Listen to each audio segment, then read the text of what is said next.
ఎందుకు అసలు పవన్ కళ్యాణ్ గారి మాట అన్నా, ఒక పిలుపన్నా, ఒక అడుగన్నా మీకు ఎందుకు అంత ప్రపంచనంగా మీ యువకులు కానీ ఎస్పెషల్లీ మీకు కానీ ఎందుకు అంత ఇష్టం?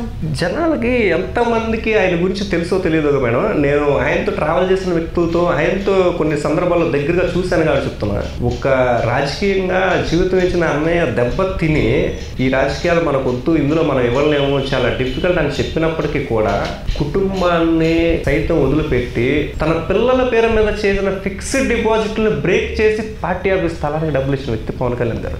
ఇది నేను చాలా మంది దగ్గర విన్నాను. ఆయనతో మాట్లాడిన డిపాజిట్ అమౌంట్ కూడా బ్రేక్ చేసి పార్టీ స్థలాన్ని కొనడానికి డబ్బులు ఇచ్చినటువంటి వ్యక్తి పవన్ కళ్యాణ్ గారు. అంటే ఎంతలా తండ్రి స్థానంలో ఉన్న ఏ వ్యక్తి కూడా తన బిడ్డల గురించి, కుటుంబాన్ని గురించి ఆలోచించి బయట అడిగేస్తారు. కానీ మరి ఆయన అంత దెబ్బలు తిని, అంటే ఆయనకి లైఫ్ అన్నయ్య దెబ్బ తిని ఉన్నా కూడా ఆయన మరి సమాజం కోసం అంత ఆలోచిస్తున్నారంటే ఆ స్థాయిలో ఉన్న వ్యక్తి అలా ఆలోచించినప్పుడు మనం ఇంకెంత చేయాలి? ఎందుకు అసలు పవన్ కళ్యాణ్ గారు అంటే ఎందుకు ఇంకా అంత? ఎందుకంటే మీ గురించి ఏంటంటే ఆయన అంటే ఎక్కడ మీటింగ్ లో కానీ దేని గురించి అయినా సొసైటీ ఏపీలో ఒక పిలిపిస్తే ముఖ్యంగా మీరు కూడా అక్కడ తెలిసిన ఇక్కడ నడుస్తారట. ఎందుకు అంత సింపుల్?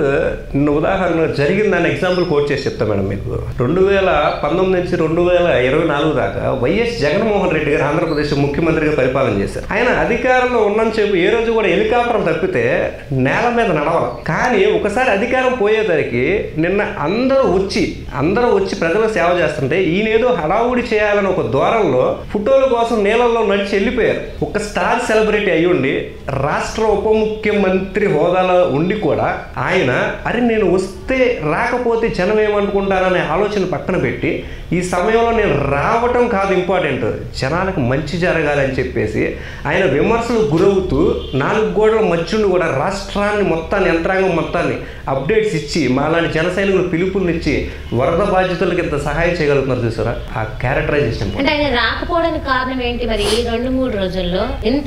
ఎందుకంటే చంద్రబాబు నాయుడు గారే అర్ధరాత్రి వరకు కూడా వరద నీటిలో దిగు మరి పెద్ద వాళ్ళు సైతం కొంచెం ఆగాలి. ఎందుకంటే కొంచెం చిన్నవాళ్ళు ఎవరో కానీ వయసులో దిగిన ఇన్ఫెక్షన్స్ వస్తాయి, హెల్త్ ఇష్యూస్ వస్తాయి, అంత ఈజీ కాదు. ఎక్కడెక్కడో వాటర్లు అవన్నీ అవి పక్కన పెట్టి చంద్రబాబు నాయుడు గారు దిగారు. మరి ఎందుకు పవన్ కళ్యాణ్ గారు లేదు ఈ 2-3 రోజులు?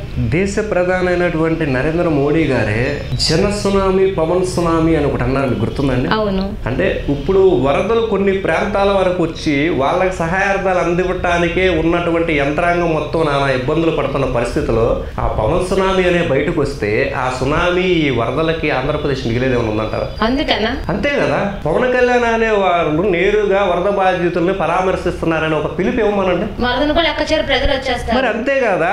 రాష్ట్ర మాజీ ముఖ్యమంత్రులు అయినటువంటి నారా చంద్రబాబు నాయుడు గారిని నష్టం చేసినప్పుడు పవన్ కళ్యాణ్ గారు పార్టీ ఆఫీస్కి వస్తుంటేనే చంద్రబాబు గారి కోసం వస్తున్నారేమో ఒక అపోహ క్రియేట్ చేస్తేనే పెను తుఫాన్లో కూడా ఎదురిల్లుకొని అర్ధరాత్రి సమయాల్లో అన్ని వేల మంది రోడ్ల మీదకి వస్తే ఈరోజు ఈయన వరద బాధితులు పరామర్శిస్తానికి నేరుగా దిగాడు అంటే ఆ పరిస్థితి ఎలా ఉంటుంది? కంట్రోల్ ఉండదు. అయితే కంట్రోల్ కాదు కదా. అసలు సహాయం అందాల్సిన కూడా సహాయం అందలేని పరిస్థితి వస్తుంది. అవన్నీ ఆలోచించే కదా మరి నాయకుడు అంటే అదే కదా కావాల్సింది.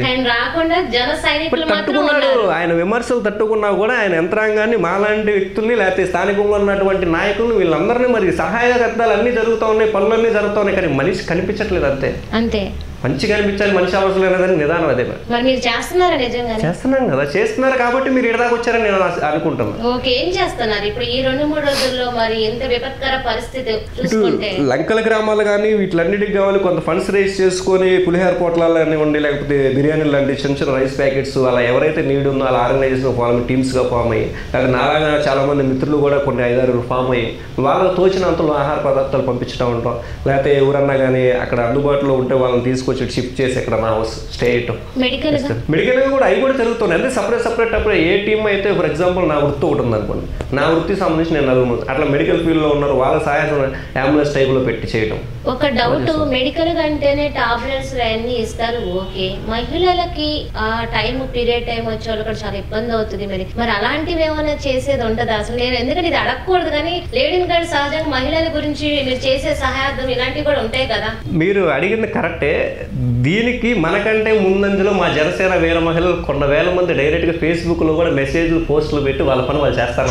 కాకపోతే దాన్ని పబ్లిసిటీ కొద్దిగా తగ్గిస్తున్నారు. ఎందుకంటే కొంచెం ఇబ్బంది పడేటువంటి అంశం కాబట్టి కొద్దిగా మనం ఇంకా కొంచెం బ్యాక్వర్డ్ కూడా అమెరికన్ అంత ఫాస్టెస్ట్ కల్చర్ కాదు కాబట్టి వస్తున్నాయి. బట్ ఏంటంటే మనం ట్రెడిషనల్ తెలుగు సాంప్రదాయాలు కట్టుబడి ఉన్న దాన్ని కొద్దిగా షైగా ఫీల్ అవుతాం కాబట్టి దాని ప్రచురితోనే కొద్దిగా వెనకబడతారు. కానీ అది చేసే అన్ని పనుల్లో అదే చాలా ఎక్కువగా దూసుకెళ్తున్నారు మా జనసేన వీరమహిళలు.